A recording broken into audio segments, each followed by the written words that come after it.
Hello, Alex. It's great to have you with us today at Vacheron Constantin. Christian, thank you for having me. It's always a pleasure to be at Vacheron. We are in a very special place within the manufacturer. I call this place personally the hidden gem of Vacheron Constantin. And so we are at the restoration workshop. Christian, I'm delighted to be in the hidden gem with you. And I think I'm really looking forward to discovering what you're hiding. We are in 2021, and as you know, Alex, we are celebrating the 100th anniversary of the American 1931. So we took this register out of our archive, and you can see here the first sketch of the American 1921. Wow. I remember we spoke not too long ago about the American 21, and I remember saying how forward-thinking it was at the time, Very much. 100 years ago, to come out with something which is so different from what we were used to seeing at the time, and so different from what we saw after. In front of me, I have this beautiful timepiece. So this is one American 1921 from our private collection. And we thought about creating a very unique project. So, let's have a look. Wow. Okay. It's definitely an American 1921. It is. But it's more than 1921. Take your time. I'm intrigued. Please tell me more. Please tell me more. So, Alex, in fact, this is a very unique project. We thought about recreating an American 1921 entirely by hand.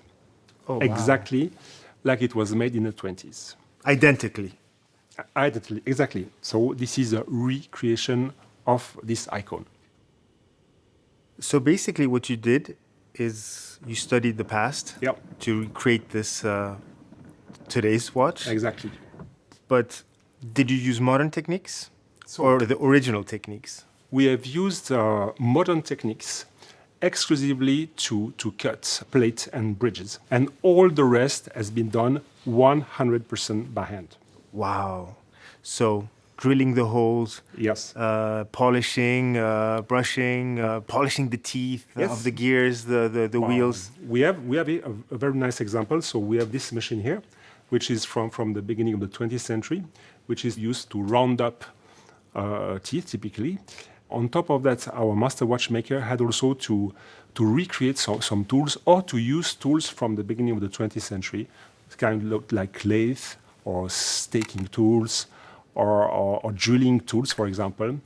For them, it was an incredible challenge because, as you know, Alex, when we talk about watches from 100 years from now, there are many things which have been kind of lost in terms of know-how. And I'm thinking particularly about when it's about movement finishing. So our watchmakers in the restoration workshop, they made a kind of archaeology. And they had to reinvent or rediscover how to, for example, set the jewels exactly like it was 100 years ago. It would seem logical that they had to relearn Yeah. or to actually learn methods that they didn't know about because Sure. that's not what they learn in watchmaking school and that's the way they work.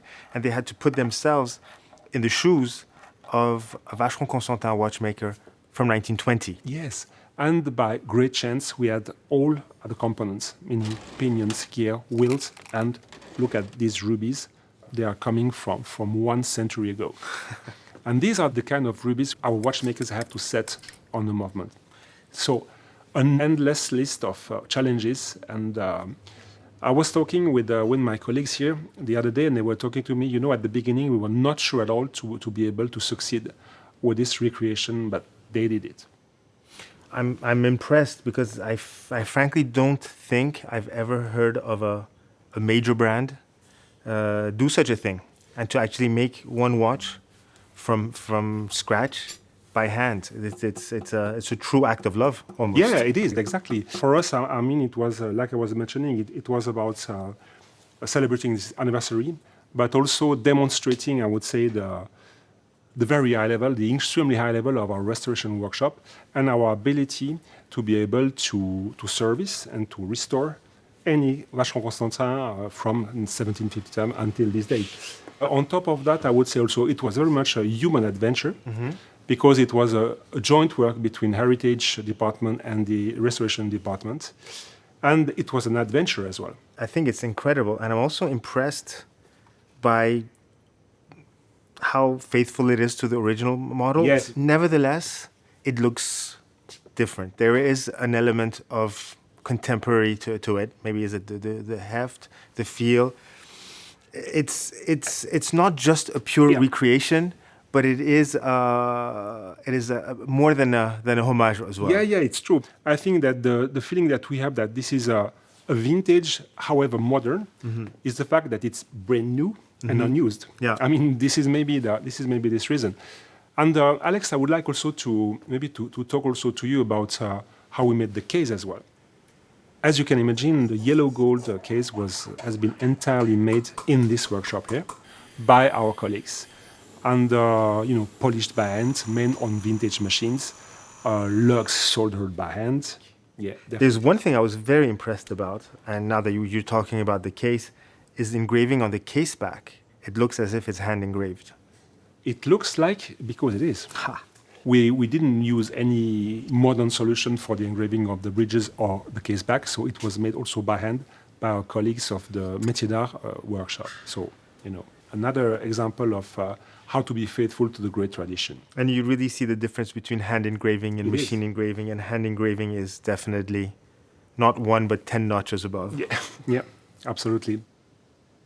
To talk about the dial, so we have, of course, a grand feu enamel dial in 2 parts. So the small seconds is another small enamel dial. Something which is also, Alex, super interesting is that the fact that you see that we have superb blued steel hands. And guess what? They are coming from 1920 and they were not yet blued. And we made it here recently.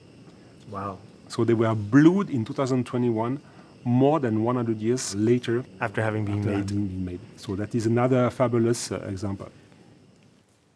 So that's really a component that has gone through 100 years to end up where it should have been originally. I think the story is incredible. As you said, it's an adventure. And it's just mind-boggling to think that a brand, that this watch was made, it's not a marketing piece. No, it's not. It's not made by a committee. It's made by watchmakers. We're going back to the root of our hobby of watchmaking, which are watchmakers. And it's a watch. It's a pure object. It's an objet d'art even, done just for the beauty of being able to say, we can do it. Yeah. This is also a testimony of our commitment for preserving and maintaining our traditions alive. This is the story of the recreation of the American 1921. And I think this story will continue because this unique timepiece, this recreation, will be sent to New York. It's going back. It's going back to America, where we are going to open our new flagship boutique. And it will be in the month of June. And later, it will travel around the world. So the story goes on. I think I have to say bravo and kudos to the Vacheron Constantin team, and I'm very excited to have been one of the first to see this amazing watch. Coming from vintage watch specialists like you, it's a great compliment. Thank you. I would like to say on my side, very basically, I was just blown away by this timepiece. I mean, it's more than a watch. I mean, it's also very wearable. Yeah. We're talking about it as if it's just a piece of art, which it is. But it's also a superbly elegant watch. It's refined, it's sophisticated. It's a gentleman's watch. It truly is a work of art.